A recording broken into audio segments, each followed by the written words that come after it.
Del Santo Evangelio según San Marcos. Jesús fue a su tierra, en compañía de sus discípulos.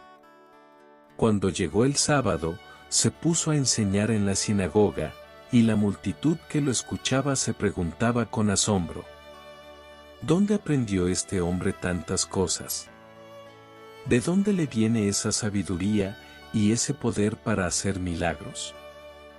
¿Qué no es este, el carpintero, el hijo de María, el hermano de Santiago, José, Judas y Simón? ¿No viven aquí, entre nosotros, sus hermanas? Y estaban desconcertados. Pero Jesús les dijo: todos honran a un profeta, menos los de su tierra, sus parientes y los de su casa. Y no pudo hacer allí ningún milagro, solo curó a algunos enfermos imponiéndoles las manos. Y estaba extrañado de la incredulidad de aquella gente. Luego, se fue a enseñar en los pueblos vecinos. Palabra del Señor. Gloria a ti, Señor Jesús.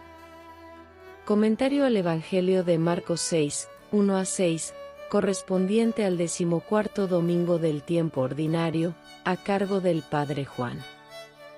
El Evangelio de este domingo nos presenta a Jesús, que regresa a su pueblo donde creció, para un breve periodo de descanso, y aprovecha para presentar a su madre y a sus más allegados, su nueva familia religiosa, compuesta por los apóstoles y los discípulos.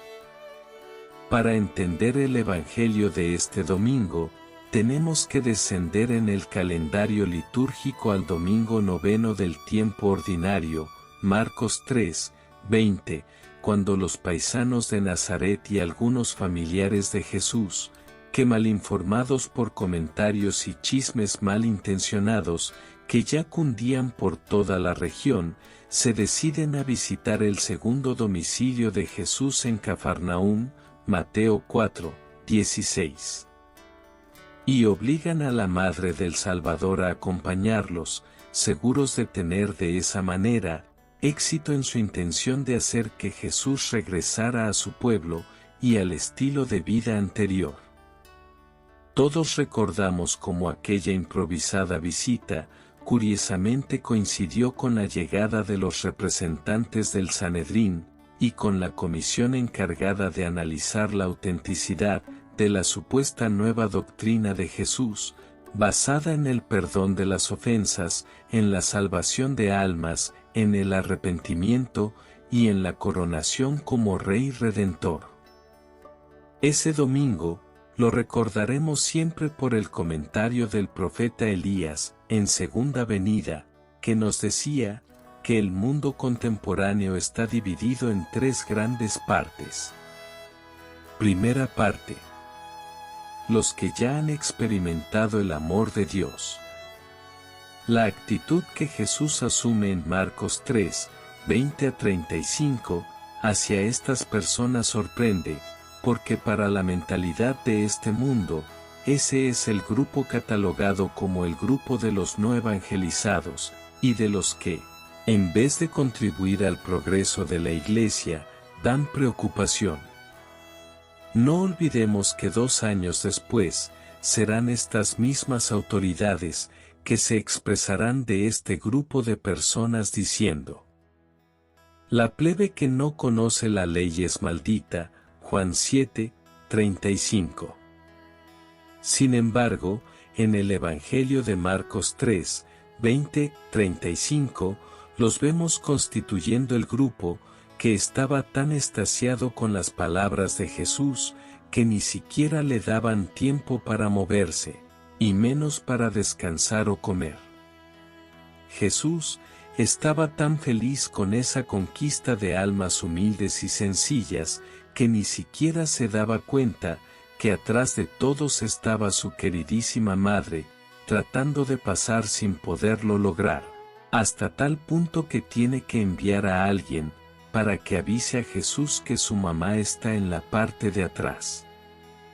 Jesús se enternece inmensamente, pero se domina, para poner por encima del amor natural de perfecto hombre, el amor sobrenatural que hace de los enamorados de Dios, perfectos hermanos. Segunda parte. Los que no conocen el amor de Dios. Ellos están hasta atrás. Este grupo está compuesto por los compañeros de la infancia de Jesús. Entre ellos, se destacan los vecinos de casa, los que por muchos años habían sido clientes, mientras Jesús administraba el taller de su padre José, varios de los amigos de familia, los sobrinos de San José y por supuesto, la Madre del Salvador, que este grupo había sacado intempestivamente de su incesante silencio y oración, que la convierte en integrante excelsa del grupo que estaba hasta adelante, para acarrearla y obligarla a ir con ellos, seguros de obtener así la victoria en sus intentos de disuadir a Jesús de su total entrega a la construcción del reino del Espíritu. Este grupo estaba tan atrás y tan agitado, que ni siquiera percibía las palabras celestiales y paradisíacas que salían de la boca de Jesús. Eran personas cuyo Dios era el amor propio y la honra del pueblo, que ya veían pisoteada y deshonrada por los opositores de su pariente Jesús. Este segundo grupo constituye el escenario principal del capítulo 6, 1-6, de San Marcos. Ellos son el grupo de los que aún no han conocido el amor de Dios. El meollo de su problemática está en su soberbia, que no permite que contemplen, con los ojos del Espíritu, la divinidad de Cristo. Ellos respecto a Cristo, se sienten amigos con derechos, pero sin deberes. Ellos no creen que Jesús sea Dios, y menos que los pueda salvar. Estos paisanos de Jesús no sirven a Dios, sino que se sirven de la idea que tienen de Dios, a quien manipulan y hacen como quieren. En ellos la Iglesia no tiene nada perdido, porque no se les puede imputar ni dolo ni mala voluntad, pero tampoco tiene nada ganado, porque ellos son los que, si la Iglesia no acelera su proceso de santificación, podrían ser la cosecha del diablo. En el Evangelio de hoy, el corazón del Salvador llora por este tipo de personas. Aquel domingo noveno del tiempo ordinario, habían pasado solo pocos días desde que Elías, en su segundo regreso, había definido estas personas como los que no habían conocido el amor de Dios, y todos comentábamos cómo, desde el año sabático del calendario religioso judío, de 1987, Elías les había dedicado un periodo de tiempo que duró 33 años y medio, 1987 a 2020, que concluyó con la pandemia, y que el profeta Isaías menciona como año de gracia del Señor, Isaías 61, 1-2. Ninguno de los que estuvimos observando de cerca esos 33 años, tuvimos dudas de la incansable proclamación en el corazón de estas personas de ese texto.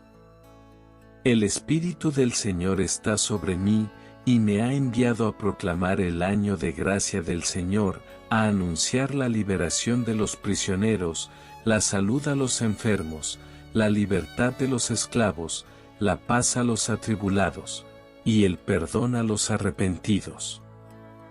¿Quién de nosotros, por menos interesado que estuviera en esos acontecimientos de la segunda venida de Elías, Apocalipsis 11, 1-10, no contempló innumerables prisioneros de la droga y la prostitución, romper sus cadenas? ¿Quién no escuchó durante esos 33 años, los innumerables testimonios de quienes se curaban de todo tipo de males del alma y del cuerpo?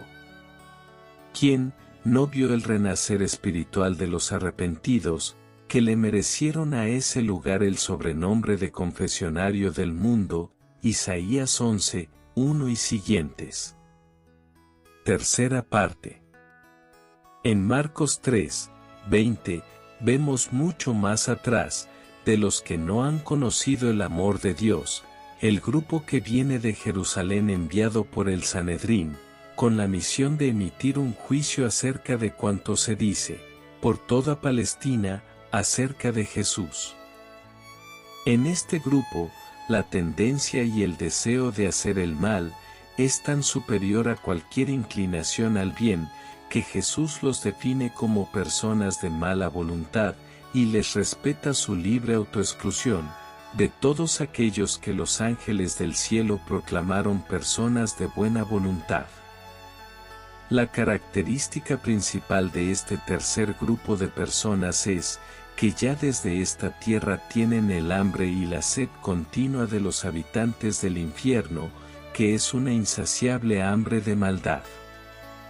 Siempre se ha pensado que la existencia de personas así, es muy esporádica y que son casos muy aislados, pero recientemente, Elías en su segunda venida, nos dijo que ese grupo de seres humanos es actualmente tan numeroso, que tienen el mundo, al borde de una inmensa calamidad tan espantosa, que dejaría el planeta totalmente enfermo por el resto de los miles de años que todavía tendría de existencia.